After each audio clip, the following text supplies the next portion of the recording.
Bismillahirrahmanirrahim. Assalamualaikum warahmatullahi wabarakatuh. Saya Reski Fauzia Lukman, mahasiswa BKI 4E. Saya akan melakukan konseling sebaya dengan adik saya dalam rangka memenuhi tugas UAS mata kuliah konseling sebaya. Oke, langsung aja. Apa yang mau Uwi ceritakan, permasalahan apa yang mau Uwi bagi sama Teteh, biar Teteh juga bisa ikut membantu mencarikan, bukan memecahkan, tapi mencarikan jalan solusi yang kira-kira baik untuk Wiwi. Jadi waktu itu ada kabar dari saudara atau bibi gitu, ada kabar bahwa nenek saya itu sakitnya itu parah banget, udah parah banget ini mah. Sebelumnya juga kan udah kayak gini, tapi ini malah lebih parah gitu kabarnya, koma gitu. Otomatis kan mama saya sama keluarga saya itu ikutan panik gitu kan mendengar kabar itu gitu ya, sedangkan kita kan jauh dari tempat nenek saya itu. Memang jarak rumah Wiwi ke tempat nenek Wiwi itu berapa kilometer, atau misalkan dari mana sampai mana? Wiwinya kan lagi dari Serang, sedangkan nenek saya itu kan ada di Sukabumi gitu, jauh banget jaraknya. Nah kabar itu kan datangnya malam-malam tuh. Nah kita itu semua udah berniatan gitu, pas besoknya gitu langsung pulang aja gitu, berniatan pulang kampung. Sedangkan kan di kota kita itu sedang diberlakukan PSBB mulai lusa gitu tuh kan. Jadi itu kita waktunya itu cuma tinggal besok doang. Besoknya itu kalau lusa kan nggak bisa, ya otomatis kan kita langsung aja gitu, langsung berangkat gitu. Besoknya harus gitu, nggak bisa ditunda-tunda lagi. Oh, seperti itu. Lalu keluarga Wiwi jadi berangkat ke Sukabumi. Jadi dalam waktu sehari itu keluarga Wiwi bisa mempersiapkan semuanya gitu tanpa berpikir panjang bahwa kan besok adakan PSBB gitu kan. iya, mau gimana lagi kan, karena kondisi nenek Wiwi juga kayak gitu. Nah, kemudian selama di perjalanan apa aja sih gitu tuh hambatan-hambatan yang ada, karena kan PSBB dimulai pada saat lusanya gitu kan. Jadi pas pemberangkatan itu terjadi nggak hambatan-hambatan yang mungkin sampai sekarang menyebabkan efeknya gitu tuh, yang kerasa banget efeknya gitu tuh sampai sekarang. Ya ada kan, waktu itu posisi bapak Wiwi itu kan lagi di PHK. Terus sebelumnya itu bapak Wiwinya itu sudah mencari lamaran gitu, mencari lowongan kerja gitu yang ada. Jadi alhamdulillahnya itu pas kita mau berangkat, pas itu juga bapak saya mendapatkan pekerjaannya sih Jawa.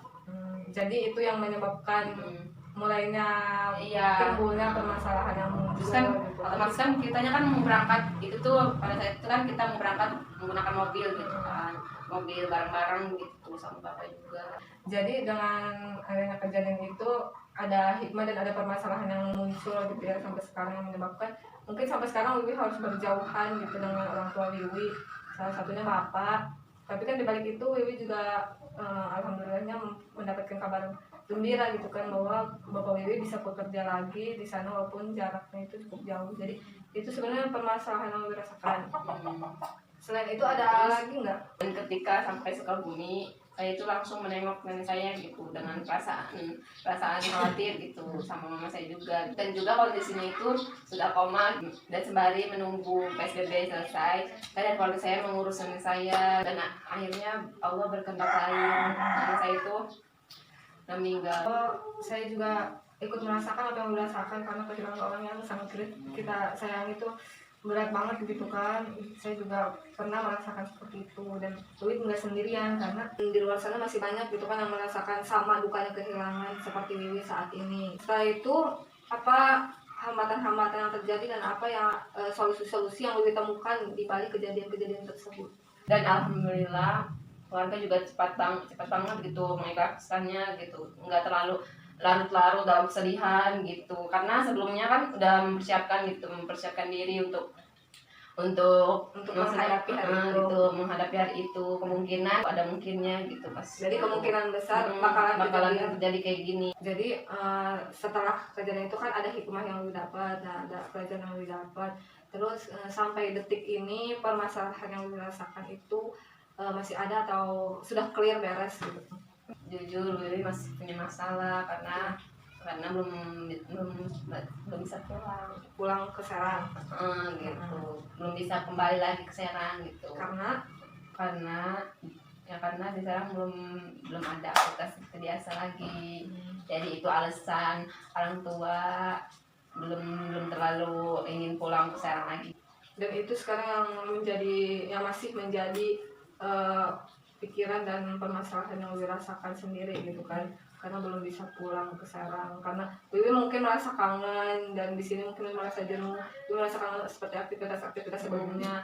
Nah, untuk mengobati rasa-rasa seperti itu, apa sih yang bisa Wiwi lakukan gitu kira-kira, apa ya gitu tuh, atau dengan dari chatting, VC dan lain-lain itu Wiwi lebih mana gitu yang bisa mengobati rasa-rasa rindu Wiwi itu. Nah, dengan itu yang disebutinnya salah satunya itu dengan VC-an gitu kan.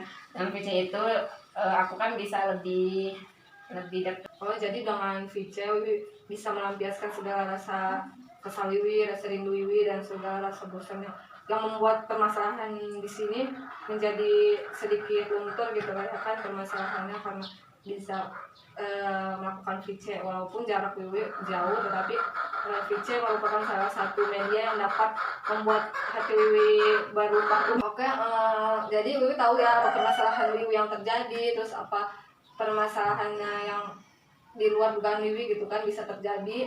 Terus juga Wiwi juga bisa kan menemukan solusi-solusi yang Wiwi anggap bisa membantu diri Wiwi sendiri.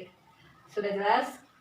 Oke, karena kontrak waktu kita sudah habis, maka saya kembalikan lagi pada Wiwi supaya Wiwi dapat menggali lagi potensi Wiwi, bisa menggali potensi, bisa memperbaiki diri Wiwi lebih baik lagi.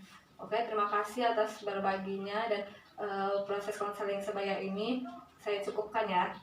Terima kasih. Wassalamualaikum warahmatullahi wabarakatuh.